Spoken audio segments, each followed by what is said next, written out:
एक 20 साल का जीनियस लड़का जो मैथ्स की बड़ी से बड़ी प्रॉब्लम्स को बड़ी आसानी से हल कर देता था, पर उसकी खुद की ही जिंदगी बुरे अतीत की वजह से कुछ इस कदर उलझ चुकी थी जिसे वो चाह कर भी सुलझा नहीं पा रहा था। ये कहानी हमें पर्सनल ग्रोथ, जिंदगी में रिश्तों की अहमियत को समझना और अपने अतीत की बुरी यादों को भुलाकर आगे बढ़ना सिखाती है। क्योंकि हम चाहे किसी भी चीज में कितने भी माहिर क्यों न हो, पर हमारी अपनी कुछ कमजोरियां, डर और परेशानियां होती हैं जो हमें आगे बढ़ने से रोकती हैं। तो इस कहानी को सुनने के बाद आपको उन सभी परेशानियों का सामना करने की हिम्मत मिलेगी। 20 साल का नौजवान विल हंटिंग अपने घर में बैठकर किताब पढ़ रहा था। तब उसका दोस्त चकी हर रोज की तरह कार लेकर उसके घर पहुंचता है और विल को अपने साथ ले जाता है। इसी तरह चकी के साथ घूमना विल की डेली रूटीन बन चुकी थी। यूएसए की MIT यूनिवर्सिटी में मैथ्स के मशहूर प्रोफेसर और Nobel prize holder professor Gerald Lambeau अपनी क्लास के दौरान विद्यार्थियों को बताते हैं कि उन्होंने हाल के ब्लैक बोर्ड पर मैथ्स की एक मुश्किल प्रॉब्लम को लिखा है और जो कोई भी उस प्रॉब्लम को सोल्व कर देगा उसका नाम MIT टेक अखबार के फ्रंट पेज पर छपेगा, जिसके बाद उसे बहुत सारा फेम और ढेर सारी अपॉर्चुनिटीज मिलेंगी। वो बताते हैं कि अब तक जिन विद्यार्थियों का नाम MIT टेक में छप चुका है वो सब आगे चलकर महान व्यक्ति बने हैं जिन्होंने दुनिया में बड़े बड़े काम किए हैं और अब प्रोफेसर को अपने विद्यार्थियों से कुछ बड़ा कर दिखाने की उम्मीदें थी। विल MIT यूनिवर्सिटी में एक सफाई कर्मचारी था जो हाल में सफाई के दौरान उस ब्लैक बोर्ड पर लिखी मैथ्स की प्रॉब्लम को बड़े गौर से देखता है और एक ही नजर में वो प्रॉब्लम उसके दिमाग में छप जाती है। हालांकि उसे प्रोफेसर के चैलेंज और उससे मिलने वाले इनाम के बारे में कुछ नहीं पता था, पर फिर भी वो घर जाकर उस प्रॉब्लम को सॉल्व करने में लग जाता है और अगले दिन हाल की सफाई के दौरान वो चुपके से बोर्ड पर अपना सॉल्यूशन लिख देता है। जब प्रोफेसर को पता चलता है कि किसी ने उस प्रॉब्लम को सॉल्व कर दिया है तो वो फौरन वहाँ जाता है। प्रोफेसर हैरान था क्योंकि जवाब बिल्कुल सही था और कोई जीनियस ही ऐसा कर सकता था। प्रोफेसर को लगता है कि ये सॉल्यूशन उसके किसी होनहार विद्यार्थी ने लिखा है। वो सबसे पूछता है कि बोर्ड पर सॉल्यूशन किसने लिखा है, पर किसी को भी ये पता नहीं था कि ये सॉल्यूशन विल ने लिखा है। तो प्रोफेसर थोड़ा निराश हो जाता है। अगले दिन विल अपने दोस्तों के साथ बेसबॉल मैच देख रहा था। वहाँ उसे एक लड़का दिखाई देता है जिसने बचपन में विल को बहुत पीटा था। विल वहाँ तो उसे कुछ नहीं कहता, पर बाद में अपने दोस्तों के साथ मिलकर उस लड़के के ग्रुप पर हमला कर देता है। विल उसे बहुत बुरी तरह पीटता है। तभी पुलिस वाले वहाँ आ जाते हैं जो विल को रोकते हैं, लेकिन वो उन पुलिस वालों पर भी हाथ उठा देता है तो पुलिस वाले उसे अरेस्ट करके ले जाते हैं। प्रोफेसर की अगली क्लास में सब ये जानना चाहते थे कि वो जीनियस कौन है जिसने उस प्रॉब्लम को सॉल्व किया है। विद्यार्थियों से भरी अपनी क्लास में प्रोफेसर उस जीनियस को सबके सामने आने के लिए कहता है, लेकिन कोई भी सामने नहीं आता। तो ये पता लगाने के लिए कि वो जीनियस कौन है, प्रोफेसर बोर्ड पर एक नई प्रॉब्लम लिख देता है जो पहली प्रॉब्लम से भी ज्यादा मुश्किल थी, क्योंकि इसका सोल्यूशन ढूंढने के लिए खुद प्रोफेसर और उसके साथियों को 2 साल लग गए थे। कोर्ट ने सुनवाई के लिए अगले हफ्ते की तारीख देकर विल को छोड़ दिया था, जो वापस MIT में आकर नई प्रॉब्लम को सॉल्व कर रहा था। मगर इस बार प्रोफेसर उसे देख लेता है और इससे पहले कि वो विल से कोई सवाल कर पाता, विल वहाँ से भाग जाता है। जब प्रोफेसर सॉल्यूशन को देखता है तो वो चौंक जाता है, क्योंकि जिस प्रॉब्लम को सॉल्व करने में उसे 2 सालों तक कड़ी मेहनत करनी पड़ी थी, विल ने उसे बड़ी आसानी से सॉल्व कर दिया था। प्रोफेसर समझ चुका था कि विल एक जीनियस है। फिर उस रात विल अपने दोस्तों को झूठ बोलता है कि उसे MIT से निकाल दिया गया है। वो अपने दोस्तों को खुलकर पूरा सच नहीं बताता कि वो खुद ही MIT की नौकरी छोड़ रहा है और वो मैथ का एक जीनियस है। शायद उसके अंदर का कोई डर उसे रोक रहा था। फिर वो एक क्लब में जाते हैं जहाँ चकी 2 लड़कियों को इम्प्रेस करने की कोशिश करता है, पर एक घमंडी लड़का वहाँ आता है जिसे अपनी नॉलेज पर बहुत घमंड था और वो चकी को नीचा दिखाने के लिए उससे काफी मुश्किल सवाल पूछता है। तो अपने दोस्त को बचाने के लिए विल सिचुएशन को संभालता है और उसके सवाल का बुक रेफरेंस और पेज नंबर के साथ बहुत ही बेहतरीन जवाब देता है, जिसे सुनकर वो लड़का बिल्कुल चुप हो जाता है। फिर विल उससे कहता है कि तुमने इस इन्फॉर्मेशन के लिए कॉलेज में लाखों डॉलर्स बर्बाद कर दिए, जबकि मुझे ये सारी इन्फॉर्मेशन लाइब्रेरी में रखी किताबें पढ़कर फ्री में ही मिल गई थी। विल की नॉलेज से वहाँ बैठी एक लड़की स्काइलर इम्प्रेस हो जाती है और उसे दोबारा मिलने के लिए भी कहती है। वहीं दूसरी ओर प्रोफेसर को विल के बारे में पता चल चुका था और वो सीधा कोर्ट में उसकी सुनवाई पर पहुँचता है। कोर्ट में पता चलता है कि विल का पुराना क्रिमिनल रिकॉर्ड भी मौजूद है, जिसके मुताबिक उस पर मारपीट करने और दूसरों की गाड़ी चुराने के इल्जाम भी लग चुके हैं। लेकिन वो काफी स्मार्ट था, जो हर बार किसी न किसी तरीके से बच जाता था। हालांकि जज को पता था कि विल एक अनाथ है और वो फोस्टर होम में पला बड़ा है, जहां उसके साथ अच्छा बर्ताव नहीं हुआ और शायद इसी वजह से वो ऐसा बन गया है। पर इस बार उसने पुलिस वालों पर हाथ उठाया था, तो जज उस पर रहम ना खाते हुए उसे जेल भेजने का फैसला करता है और जमानत करवाने के लिए उसे $50,000 का फाइन देना पड़ेगा। विल के लिए ये बुरी खबर थी, मगर प्रोफेसर के लिए ये एक गोल्डन चांस था। प्रोफेसर ने जज से बात करके विल को अपनी सुपरविजन में रखने के लिए मना लिया था, पर इसके लिए विल को उसकी 2 शर्तें माननी पड़ेंगी। पहली कि उसे प्रोफेसर के साथ मैथ्स की रिसर्च पर काम करना पड़ेगा, और दूसरी कि उसे थेरेपिस्ट के पास जाना पड़ेगा जब तक कि वो सुधर नहीं जाता, क्योंकि थेरेपिस्ट की रिपोर्ट के बेसिस पर ही वो कोर्ट से उसकी जमानत ले सकते हैं, और जमानत होने तक विल को प्रोफेसर की निगरानी में ही रहना होगा। विल मैथ्स की रिसर्च के लिए तो मान जाता है, पर थेरेपिस्ट की बात सुनकर वो हंसने लगता है और मना कर देता है। चूँकि उसके पास कोई और रास्ता नहीं था, तो प्रोफेसर की दोनों शर्तें उसे माननी ही पड़ती हैं। इसके बाद विल मैथ्स की एक और मुश्किल प्रॉब्लम को सॉल्व करके प्रोफेसर को अच्छी तरह से यकीन दिला देता है कि उसने किसी ट्रिक का इस्तेमाल नहीं किया, बल्कि वो सच में एक जीनियस है। प्रोफेसर को विल पर गर्व था। कल वो थेरेपिस्ट के पास जाने वाला था, इसलिए वो उस थेरेपिस्ट की किताब पढ़कर उसके बारे में सारी इन्फॉर्मेशन इकट्ठा करता है ताकि वो उसे बेवकूफ बना सके, और ऐसा ही होता है। अपने सेशन के दौरान वो उस थेरेपिस्ट के सीक्रेट्स रिवील कर देता है और घबराकर वो थेरेपिस्ट विल का ट्रीटमेंट करने से मना कर देता है। फिर दूसरा थेरेपिस्ट उसे हिप्नोटाइज करने की कोशिश करता है, लेकिन उसकी कोशिश भी नाकाम हो जाती है, क्योंकि विल बहुत स्मार्ट था, जिसके सामने कोई भी थेरेपिस्ट टिक नहीं पा रहा था। प्रोफेसर समझ चुका था कि विल इतनी आसानी से काबू में आने वाला नहीं है, तो वो अपने पुराने दोस्त शॉन से मदद मांगता है, जो कम्युनिटी कॉलेज में साइकोलॉजी का प्रोफेसर था, और वो प्रोफेसर जेरल्ड का रूममेट भी रह चुका था। फिर प्रोफेसर जेरल्ड शॉन को विल के बारे में सब बताते हुए कहता है कि विल एक नायाब हीरा है, जिसे खुद की वैल्यू का पता नहीं है। वो कोई आम लड़का नहीं, बल्कि वो भारत के महान मैथमेटिशियन श्रीनिवास रामानुजन की तरह ही एक जीनियस बच्चा है। श्रीनिवास रामानुजन सर की लाइफ स्टोरी पर हमने ऑलरेडी एक वीडियो अपलोड कर रखी है, जिसका लिंक आपको आई बटन और डिस्क्रिप्शन में मिल जाएगा। प्रोफेसर की बातें सुनकर शॉन विल की थेरेपी के लिए मान जाता है। अगले दिन शॉन विल को अपने ऑफिस बुलाता है। प्रोफेसर को विल की स्मार्टनेस का पता था, इसलिए वो शॉन को समझदारी से काम लेने के लिए कहता है। इतने में विल वहाँ आ जाता है, जो अपने नए थेरेपिस्ट शॉन को भी सबक सिखाने के लिए तैयार था। प्रोफेसर कमरे से बाहर चला जाता है और शॉन विल से अकेले में बातें करने लगता है। शॉन के ऑफिस में बहुत सारी बुक्स पड़ी थी, जिन्हें देखकर विल उसकी किताबों का मजाक उड़ाने लगता है और उससे बदतमीजी से बात करने लगता है। ये सब उसका प्लान था, ताकि वो शॉन को गुस्सा दिलाकर डिस्टर्ब कर दे और इस थेरेपी सेशन को भी बर्बाद कर दे। शॉन जानता था कि ये विल की कोई चाल है, इसलिए वो ज्यादा रिएक्ट नहीं करता और शांत रहता है। इसके बाद विल का ध्यान एक पेंटिंग पर जाता है, जिसे शॉन ने खुद ही पेंट किया था। विल उसे कहता है कि इस पेंटिंग में और कोई नहीं बल्कि तुम खुद हो, और तुम एक भयानक तूफान में बुरी तरह से फंस चुके हो। आसमान तुम्हारे सर पर टूट पड़ा है। तुम्हारी छोटी सी नाव समंदर में तिनके की तरह है, जो कभी भी डूब सकती है। तुम किनारा पाने के लिए रो रहे हो और डर के मारे तुम्हारी पैंट गीली हो चुकी है। और ये सिर्फ एक तस्वीर नहीं, बल्कि ये सब जिंदगी में तुम्हारे साथ हुआ है। इसीलिए तुमने एक साइकोलॉजिस्ट बनने का फैसला किया, ताकि तुम अपनी जिंदगी की सच्चाई से भाग सको। भले ही विल ने अपनी बातों से शॉन को बुज़दिल कह दिया था, लेकिन शॉन उसकी इस बात पर भी रिएक्ट नहीं करता और शांत रहता है। विल के पास और कोई चारा नहीं था, तो वो शॉन को भड़काने के लिए उसकी बीवी को कैरेक्टरलेस बोलता है। शॉन गुस्से में कहता है कि अपना मुंह संभाल कर बात करो। शॉन को डिस्टर्ब देखकर विल समझ चुका था कि शॉन की बीवी ही उसकी कमजोरी है, तो वो फिर से उसकी बीवी के बारे में उल्टा सीधा बोलता है। इस बात से शॉन को बहुत गुस्सा आता है और वो विल को गले से कसकर पकड़ लेता है और कहता है कि अगर दोबारा मेरी बीवी के बारे में कुछ गलत बोला तो मैं तुम्हें जान से मार डालूंगा। अपने बचाव में विल कहता है कि थेरेपी सेशन का टाइम खत्म हो चुका है और शॉन उसे छोड़ देता है। विल बहुत खुश था, क्योंकि उसने एक और थेरेपिस्ट को हरा दिया था, लेकिन शॉन उदास था और उसकी उदासी देखकर प्रोफेसर समझ चुका था कि शॉन विल के और थेरेपी सेशंस नहीं लेगा। मगर शॉन हार नहीं मानता और अगले हफ्ते से थेरेपी सेशंस कंटिन्यू करने के लिए कहता है।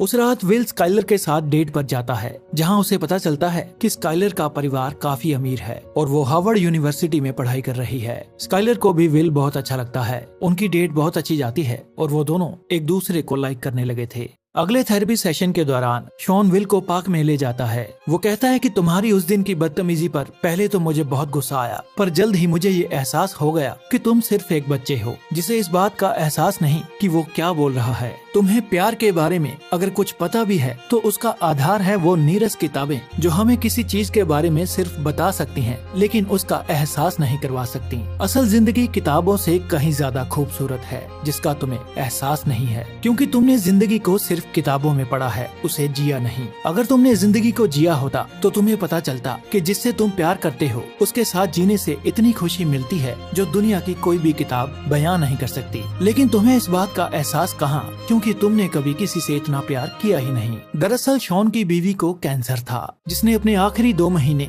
हॉस्पिटल के बेड पर शॉन का हाथ थाम कर बिताए थे। और आज भी शॉन अपनी बीवी से बहुत प्यार करता है, इसीलिए विल के गलत बोलने पर शॉन को इतना गुस्सा आया था। वो कहता है कि जिसे तुम अपनी जान से भी ज्यादा प्यार करते हो उसे पल पल मरता हुआ देखकर कितना दर्द होता है वो कोई किताब नहीं बता सकती। तुम्हारी आंखों में देखकर मुझे कॉन्फिडेंट और इंटेलिजेंट इंसान नहीं बल्कि एक घमंडी, डरा हुआ और एक बेवकूफ बच्चा दिखाई देता है। तुम एक अनाथ हो और मुझे इस दर्द का एहसास है, लेकिन क्या तुम्हें अच्छा लगेगा अगर मैं किसी किताब का हवाला देकर तुम्हारे अनाथ होने का मजाक उड़ाऊं? कोई भी किताब तुम्हारे बारे में वो सब नहीं बता सकती जो तुम्हारे साथ वक्त बिताकर पता चलेगा। तुम्हें अंदाजा नहीं कि तुमने उस दिन क्या बोला। और इतना कहकर शॉन वहाँ से चला जाता है। विल को अपनी गलती का एहसास तो हो चुका था, लेकिन अभी भी उसमें काफी ईगो थी। अगले दिन वो चकी के साथ कंस्ट्रक्शन साइट पर काम करने चला जाता है और शाम के वक्त वो स्काइलर को कॉल करता है। स्काइलर फोन उठाती है, लेकिन विल के दिमाग में कोई हेजिटेशन थी जो बिना कुछ बोले ही फोन काट देता है। तीसरे सेशन के दौरान विल कुछ भी नहीं बोलता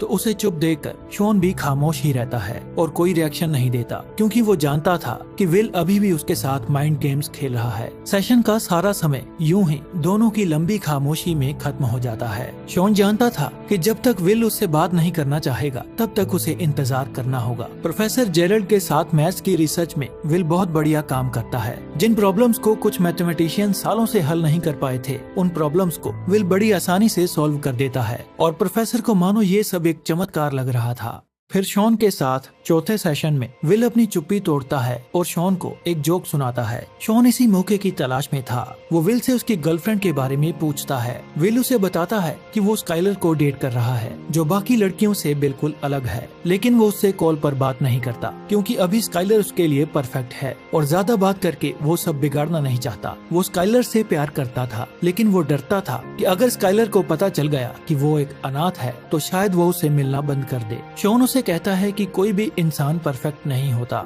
हम सब में बहुत सारी खूबियों के साथ साथ कमियां भी होती हैं। फिर शॉन उसे अपनी बीवी के बारे में बताने लगता है। वो कहता है कि मेरी बीवी की एक अजीब आदत थी, वो सोते समय जोर जोर से फाट करती थी और एक दिन उसने इतनी जोर से फाट किया कि उनका कुत्ता भी डर कर जाग गया और वो खुद भी नींद से जाग गई। ये सुनकर विल अपनी हंसी रोक नहीं पा रहा था। फिर शॉन कहता है कि मेरी बीवी को मरे हुए 2 साल बीत चुके हैं और उसकी ऐसी ही छोटी छोटी बातों को मैं बहुत मिस करता हूँ। इसी तरह मुझ में भी बहुत सारी कमियां हैं जो शायद दूसरों के लिए बहुत अजीब होंगी, लेकिन वो मेरी बीवी को पसंद थी, क्योंकि हम जिससे प्यार करते हैं हमें उसकी खूबियों के साथ साथ उसकी कमियों से भी प्यार हो जाता है। ना तो तुम परफेक्ट हो और ना ही स्काइलर परफेक्ट है, लेकिन अगर तुम दोनों एक दूसरे से प्यार करते हो तो तुम दोनों एक दूसरे के लिए परफेक्ट हो सकते हो। विल पर शॉन की बातों का असर होने लगा था। विल शॉन से दोबारा शादी करने के लिए कहता है, लेकिन शॉन साफ मना कर देता है क्योंकि वो अपनी बीवी से इतना प्यार करता है कि वो उसकी जगह किसी और को नहीं दे सकता। विल उसे और भी बहुत सारी बातें करना चाहता था,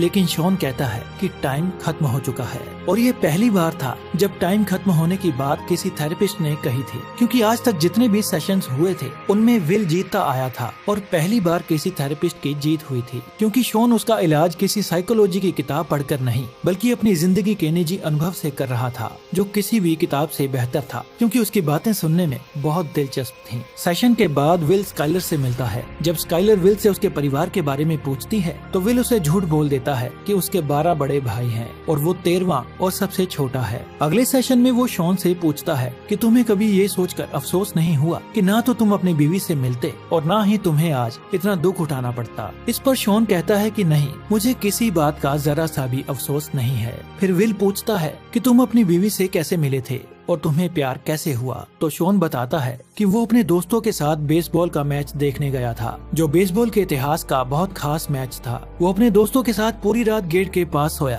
ताकि सुबह उन्हें टिकट्स मिल सके और उन्हें टिकट्स मिल भी गई थी। और जब वो बार में बैठकर मैच शुरू होने का इंतजार कर रहे थे, वहाँ उसने एक लड़की यानी नैन्सी को देखा। फिर शॉन उसे मैच के बारे में बताता है। मैच बहुत ज्यादा इंटरेस्टिंग था, जो वर्ल्ड कप सीरीज का बहुत इम्पोर्टेंट मैच था। मैदान खचाखच भरा हुआ था, मुकाबला पूरी टक्कर का था और पूरी ऑडियंस एक्साइटमेंट से चिल्ला रही थी। मैच की बातें सुनकर विल पूरा एक्साइटमेंट से भर जाता है। वो कहता है कि मुझे यकीन नहीं होता कि तुम्हें टिकट्स मिल गयी और तुमने उस मैच को स्टेडियम में बैठकर देखा। लेकिन शॉन कहता है कि मैंने उस मैच को फील्ड पर नहीं बल्कि बाद में टीवी पर देखा, क्योंकि मैं नैन्सी के साथ बार में ही बैठा रहा। इस बात से विल अपसेट होकर कहता है कि इतना जबरदस्त मैच तुमने मिस कर दिया, जिसकी टिकट हासिल करने के लिए तुमने सारी रात इंतजार किया, और वो भी एक अनजान लड़की के लिए। तुम ऐसा कैसे कर सकते हो? मुझे लगता है कि तुम मेरे साथ कोई मजाक कर रहे हो। इस पर शॉन कहता है कि नहीं, मैं तुम्हारे साथ कोई मजाक नहीं कर रहा हूँ। जब मैंने नैन्सी को पहली बार देखा तब मुझे पहली नजर में ही उससे प्यार हो गया था। मैं उस कीमती मौके को किसी भी कीमत पर गंवाना नहीं चाहता था, इसलिए मैं वो मैच छोड़कर नैन्सी के साथ बार में ही बैठा रहा। क्योंकि नैन्सी कोई भी साधारण लड़की नहीं थी। मैंने उसके साथ शादी की और अपनी जिंदगी के सबसे बेहतरीन 18 साल उसके साथ बिताए। प्यार का असली मतलब मुझे नैन्सी से मिलकर ही पता चला। इसीलिए उस मैच को छोड़ने का अफसोस हो या फिर नैन्सी के दुनिया छोड़कर चले जाने का अफसोस, मुझे किसी बात का कोई दुख नहीं है। दरअसल शॉन ऐसा इसलिए कहता है क्योंकि उसके और नैन्सी के प्यार में बहुत ताकत थी। इसलिए वो नैन्सी के चले जाने के बाद भी उसकी यादों के सहारे खुशी खुशी जी रहा था, और वो जान चुका था कि प्यार अमर होता है, जिसका एहसास हमेशा आपके साथ बना रहता है। इसीलिए उसे अपनी जिंदगी से किसी बात की कोई शिकायत नहीं थी। उसका जवाब सुनकर विल पूरी तरह शांत हो चुका था। भले ही शॉन की बातें सीधी सादी थीं, पर वो काफी असरदार थीं, क्योंकि शॉन अपनी जिंदगी का अनुभव बताकर विल को प्यार और रिश्तों की अहमियत सिखा रहा था। शॉन की बातें सुनकर विल स्काइलर से और भी ज्यादा घुलने मिलने लगा था और उनका रिश्ता और भी मजबूत हो रहा था। इसी दौरान विल स्काइलर को अपने दोस्तों से मिलाता है, पर वो उसे अपनी सच्चाई नहीं बताता कि वो अनाथ है। क्योंकि विल को हायर करने के लिए बहुत सारी कंपनीज के ऑफर्स आने लगे थे, तो प्रोफेसर शॉन से मिलता है ताकि शॉन जल्द से जल्द उसकी रिपोर्ट बनाकर उन्हें दे और वो विल का करियर प्लान कर सके। लेकिन शॉन कहता है कि विल को अभी वक्त चाहिए, और मुझे लगता है कि विल को डिग्रीज, मेडल्स और शोहरत नहीं चाहिए, बल्कि उसकी मंजिल कुछ और है। और अगर हमने उस पर किसी तरह का दबाव बनाया तो विल हमेशा के लिए यहाँ से भाग जाएगा। बावजूद इसके जब प्रोफेसर विल को इंटरव्यू देने के लिए कहता है तो विल अपनी जगह अपने दोस्त चकी को इंटरव्यू के लिए भेज देता है, जो इंटरव्यू कंडक्ट करने वाले स्टाफ से ही पैसे लेकर चला जाता है। क्योंकि स्काइलर अपने फ्यूचर के लिए कैलिफोर्निया जाने वाली थी, तो वो विल को अपने साथ कैलिफोर्निया चलने के लिए कहती है ताकि वो दोनों एक साथ रह सकें। पर विल इसके लिए तैयार नहीं था। वो स्काइलर से बहुत प्यार करता था, लेकिन अभी भी उसके अंदर किसी तरह की इनसिक्योरिटी थी। उसे लगता था कि स्काइलर उसे छोड़कर किसी अमीर लड़के के साथ शादी कर लेगी, इसीलिए वो उस पर पूरी तरह से भरोसा नहीं करना चाहता था। विल की बातें सुनकर स्काइलर को लगने लगा था कि विल डरपोक है, जो अपने कंफर्ट जोन से बाहर नहीं निकलना चाहता। इस बात पर उन दोनों में झगड़ा शुरू हो जाता है। स्काइलर कहती है कि मैं जानती हूँ तुम मुझसे झूठ बोलते आए हो कि तुम्हारे 12 भाई हैं, बावजूद इसके मैं तुमसे प्यार करती हूँ। ये बात विल को ट्रिगर कर देती है और वो गुस्से में सब सच बोल देता है कि हाँ, मेरा कोई परिवार नहीं है, मैं एक अनाथ हूँ, और जहाँ पर मैं रहता था वहाँ का केयर टेकर मुझे बहुत टॉर्चर करता था। वो मेरे शरीर पर अपने सिगरेट जलाता था, नशे में धुत होकर मुझे बहुत मारता था, और उस टॉर्चर के गहरे जख्मों के निशान आज भी मेरे शरीर पर हैं। स्काइलर उसे शांत करने की कोशिश करती है क्योंकि वो विल की मदद करना चाहती थी, लेकिन विल काफी गुस्से में था, जो उसे कहता है कि मैं तुमसे प्यार नहीं करता, और स्काइलर का दिल तोड़कर वहाँ से चला जाता है। स्काइलर को छोड़ने के बाद विल की पर्सनल लाइफ और भी ज्यादा उलझ चुकी थी, इसलिए वो थोड़ा अपसेट हो चुका था, जो प्रोफेसर से भी झगड़ने लगता है, क्योंकि अब वो मैथ्स की रिसर्च पर भी काम नहीं करना चाहता था। भले ही वो जीनियस था, लेकिन अभी भी वो अपनी लाइफ में फोकस्ड नहीं था। विल के जीनियस स्किल्स देखकर उसे नेशनल सिक्योरिटी एजेंसी में कोड ब्रेक करने के लिए जॉब की ऑफर आती है, जिसके बारे में वो शॉन को अपने अगले सेशन में बताता है। शॉन जानता था कि विल ने आज तक किसी से भी खुलकर अपने दिल की बात नहीं कही, ना ही अपना दर्द किसी के साथ साझा किया है। इसीलिए उस दर्द का गुबार जो उसके अंदर आज तक दफन है, वो बाहर आना बहुत जरूरी है, नहीं तो विल एक नॉर्मल लाइफ नहीं जी पाएगा। वो विल से पूछता है कि क्या कोई तुम्हारे दिल के करीब है। विल अपने दोस्त चकी का नाम लेता है। शॉन कहता है कि वो तुम्हारे लिए किसी का भी सर फोड़ सकता है,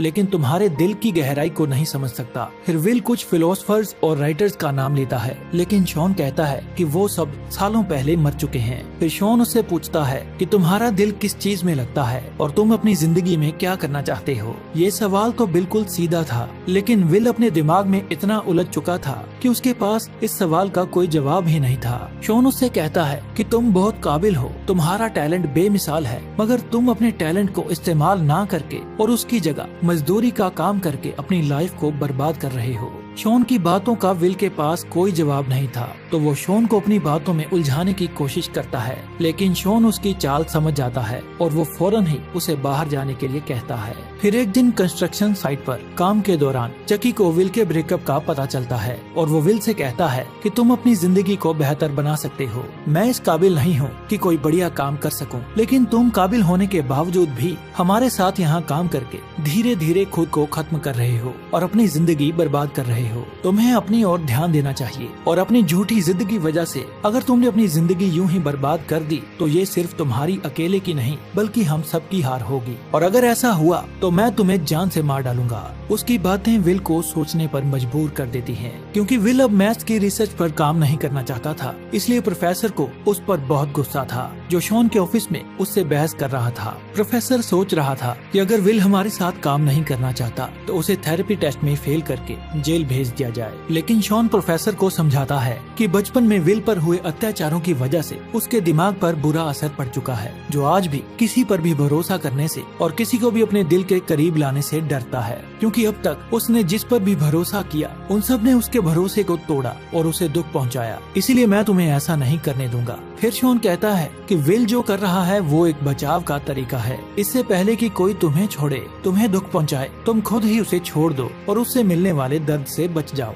इसी वजह से विल पिछले 20 सालों से अकेला है, क्योंकि वो किसी पर भी भरोसा करने से या किसी के साथ गहरा रिश्ता बनाने से डरता है। और रही बात उसके दोस्तों की, तो वो हमेशा मौज मस्ती करते हैं, जो बिना कुछ सोचे समझे विल के एक इशारे पर किसी का भी सर फोड़ने के लिए तैयार रहते हैं। इसलिए विल उनके साथ कंफर्टेबल महसूस करता है, पर उसके दोस्त भी उसके दिल की गहराई को समझ नहीं सकते। शॉन का मानना था कि विल को अपना करियर बनाने से पहले किसी के साथ एक मजबूत रिश्ता बनाने की सख्त जरूरत है, ताकि वो दिल खोल कर जी सके। इसी बीच विल वहाँ आ जाता है, जो दरवाजे के उस पार से सब सुन रहा था, और उसे ये भी पता चल चुका था कि शॉन उसकी तरफदारी कर रहा है, जो उसके बारे में सब जानता है। और जब उन दोनों का झगड़ा बढ़ जाता है तब विल दरवाजा खोल देता है। फिर प्रोफेसर वहाँ से चला जाता है और शॉन विल को उसके कोर्ट केस की फाइल दिखाता है, जिसमें विल की तस्वीरें थी जो उस पर हुए चाइल्ड अब्यूज का प्रूफ थी। विल शॉन से पूछता है कि क्या कभी तुमने ये सब महसूस किया है, तो शॉन कहता है कि हाँ, मैंने ये महसूस किया है। मेरा बाप शराबी था जो अक्सर नशे में धुत होकर घर आता था और किसी को मारने पीटने के लिए बेताब रहता था। तब मैं उसे उकसाता था ताकि मैं अपनी माँ और छोटे भाई को बचा सकूं।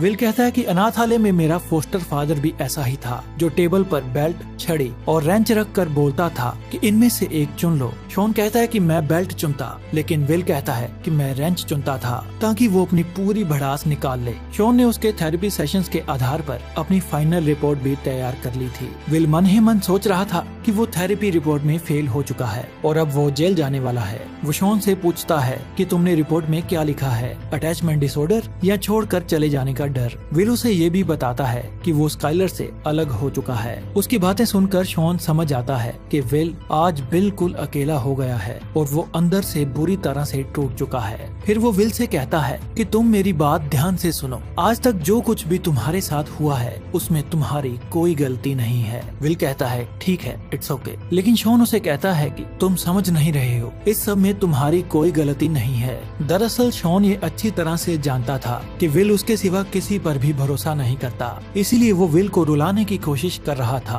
ताकि जो गुबार उसके अंदर सालों से दफन है वो उसे बाहर निकाल सके और विल को हल्का महसूस करा सके। वो धीरे धीरे विल के करीब जाता है, लेकिन विल उसके करीब आने से डिस्टर्ब हो रहा था। पहले तो वो शॉन को दूर धकेलता है, लेकिन बाद में वो उसे कसकर गले लगा लेता है और जोर जोर से रोने लगता है। शॉन उसे पिता की तरह प्यार देता है, जो विल को आज तक किसी ने नहीं दिया था, और ये पहली बार था जब विल किसी के गले लगकर रोया था। ये पल बहुत इमोशनल था, जिसे शब्दों में बयां नहीं किया जा सकता।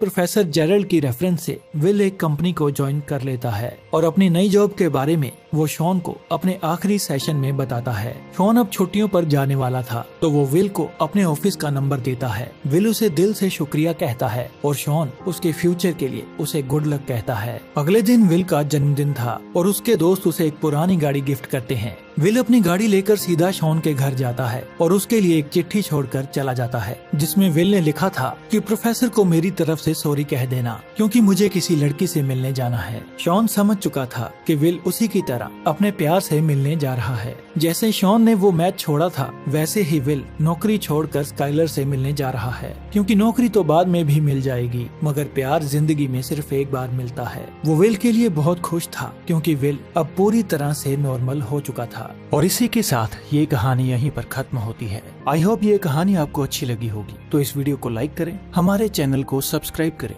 और आपने इस कहानी से क्या सीखा कमेंट्स में हमें जरूर बताएं।